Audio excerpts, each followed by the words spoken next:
રક્ત ટપકતી સોસો જોડી સમરાંગણથી આવે, કેસર વર્ણી સમર સેવિકા કોમલ સેજ બિછાવે.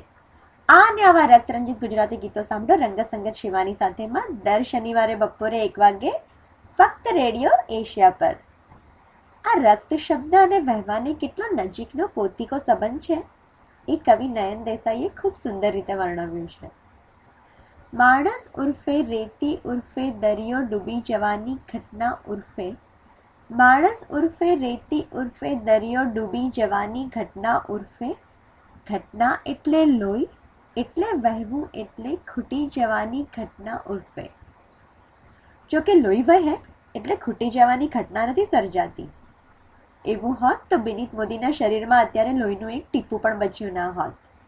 કારણ કે છેલ્લા 25 વર્ષથી દર વર્ષે 4 વાર લેખે અત્યાર સુધીમાં તેઓ કુલ 100 વખત અન્યો માટે પોતાનું લોહી વહાવી ચૂક્યા છે. અને હવે આગામી 10મી માર્ચે મારા ફેવરિટ ગાંધીજીએ સ્થાપેલી ગુજરાત વિદ્યાપીઠમાં તેઓ પોતાના જીવનનું 101મું રક્તદાન કરવાના છે. હું પણ આ પાવન પ્રસંગે પધરામણી કરવા આતુર હતી, પરંતુ અહીં અમારા અમેરિકામાં બરફનું તોફાન થવાથી મારી ફ્લાઇટ કેન્સલ થઈ ગઈ છે. બરફ પરથી મને ખૂબ ગમતા યુવા કવિ ગુંજન ગાંધીનો એક શેર મને યાદ આવ્યો, જે તમારી સાથે શેર કરું છું. ગુંજન કહે છે, તું બરફ પીગળે નહીંની માન્યતા ઘૂંટ્યા કરે, તું બરફ પીગળે નહીંની માન્યતા ઘૂંટ્યા કરે, કોક દિવસ એ સૂરજને ઉગતો અટકાવશે.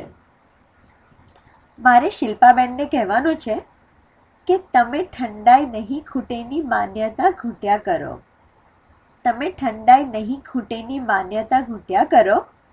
વિનીતભાઈના આમંત્રણને ભલા કોણ ઠુકરાવશે. અમેરિકાવાસી અમે સૌ મિત્રો તરફથી વિનીતભાઈને ખૂબ ખૂબ શુભેચ્છા.